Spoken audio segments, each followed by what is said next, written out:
Hello everyone, আসসালামু আলাইকুম। কেমন আছেন? দীর্ঘদিন ধরে মনটা খুব খারাপ ছিল, তো চিন্তা করলাম একটু ঝাল ঝাল হাঁসের মাংস খাবো। তো কোথায় খাবো সেই চিন্তা ভাবনা করতে করতে একজনের কাছে খবর নিলাম যে পাঁচবাড়িতে নাকি বলে আপনার দইসই যে এলাকার নাম বলে, এখানে নাকি বলে হাঁসের মাংস খুব বলে সুস্বাদু বানায়। আসলে কি সুস্বাদু বানায় ঝাল ঝাল? তো এইটা প্রমাণ করার জন্য আমি এখানে আসছি এই দইসইতে হাঁসের মাংস খাওয়ার জন্য। তো ভাবলাম আপনাদেরকে একটু ঘুরে নিয়ে আসি এখানকার আসলে মাংস ভালো না খারাপ, আর অনেকে বলে নাকি বলে একবার খালে নাকি বলে দ্বিতীয়বার আসার সুযোগ করে নিতে হয়। তো চলেন এখন আমি ভিতর থেকে ঘুরে আসবো কেমন কেমন খাওয়া দাওয়ার আয়োজন করছে এবং কেমন হাঁসের মাংস সেটাই আপনাদেরকে জানাবো। ভিউয়ার্স, আমি যে পিছনে রেস্টুরেন্টে দেখা পাচ্ছেন এটা হলো দইসই রেস্টুরেন্ট। তো এখানে সেই হাঁসের বলে ঝাল ঝাল মাংস পাওয়া যায়। এখন আমি ভিতরে প্রবেশ করব, অর্ডার দিব, তারপর আপনাদেরকে সবকিছু ঘুরে ঘুরে দেখাবো। ভিউয়ার্স, এই যে দইসই আমি রেস্টুরেন্ট ঢুকে গেছি। তো সামনে দেখেন প্লেট ভর্তি পেঁয়াজ আর কাঁচামরিচ, এগুলা কিন্তু ফ্রি টোটালি, ভাবিয়া না যে টাকা নিবে। এখন অর্ডার দিব, অর্ডার জন্য প্রস্তুতি নিচ্ছি। 150 টাকা করে নাকি এখানে আপনার প্লেট যে হাঁসের মাংস, আর সাথে ভাত, আরও অনেক কিছু আইটেম আছে, সেগুলো আপনাকে ঘুরে ঘুরে আসার মাত্র আপনাকে দেখাবো।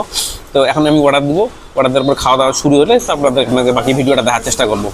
গাইস, এই যে যেগুলো অর্ডার দিচ্ছি সেগুলো আপনাদের একে একে ধরাবো। দেখেন আচার দিছে, সাথে এটা চাম ঘাস না কি জানি বলতে, কচুর ভর্তা বলছে, আর সাথে আপনার হাঁসের মাংস যে ঝাল ঝাল ভুনা, তারপর আপনার বুটের ভর্তা দিছে, তারপর আলু ভাজি দিছে, আর সাথে লেবু দিছে। তো আমার একটা ইফেক্ট হলো যে আমার ক্যামেরাম্যান ভাত খেতে খেতে গেলে ভাতের মধ্যে পোকা পেয়েছে, কালা কালা পোকা।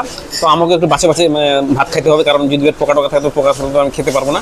গাইস, সত্য কথা বলতে আমি এই যে দেখেন কালো পোকা পাইছি এই যে ভাতের মধ্যে, এটা খুবই খারাপ জিনিস।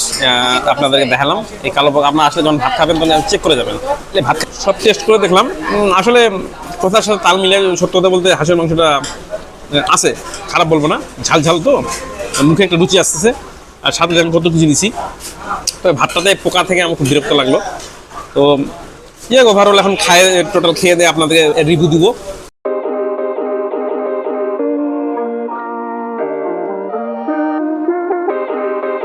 তো গাইস, দেখেন আমার সামনে কতলা বাটি হাঁসের মাংস, এত সুস্বাদু ছিল ঝাল ঝাল যে এখানে প্লেট ভর্তি ভাত খেয়ে চাটে পুরে শেষ করে দিলাম। তবে আপনারা যদি খেতে চান সবই ভালো আছে, খালি হাঁসের মাংস খুব ভালো ছিল, কিন্তু বাট ভাতটা একটু যদি খান তো দেখে খাবেন, কারণ এখন পোকা দেখতে পেলাম। তো তাছাড়া ওভারঅল সব ভালো আছে।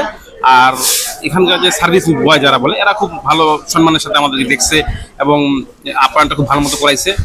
তো ভিউয়ার্স, কেমন লাগলো আমার এই দইসইতে মানে পাঁচবাড়ি যেটাকে বলে এখানে হাঁসের মাংস খাওয়ার ভিডিওটি কেমন লাগলো অবশ্যই কমেন্ট করে জানাবেন।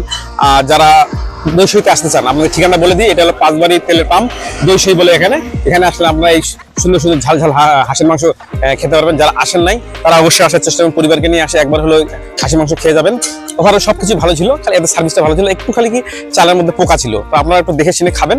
তাছাড়া হাঁসের মাংস খুব জটিল ভালো ছিল। আর যারা খেয়েছেন তারা তো অবশ্যই কমেন্ট করে জানাবেন কেমন লাগে আপনার এই হাঁসের মাংসটা। আর যারা আসেন নাই অবশ্যই পরিবার নিয়ে আসবেন। তো আজ পর্যন্ত ভালো থাকবেন, পরবর্তী ভিডিও অপেক্ষা থাকবেন, আরো ভালো ভিডিও হবে। আমার জন্য দোয়া করবেন আর ক্যামেরাম্যানের জন্য দোয়া করবেন। আমরা খুব কষ্ট করে অনেক কষ্ট করে আপনাদেরকে ভালো ভালো ভিডিওগুলো দেওয়ার চেষ্টা করি। আশা করি পুরো ভিডিওটা দেখার চেষ্টা করবেন। আজ পর্যন্তই, আল্লাহ হাফেজ।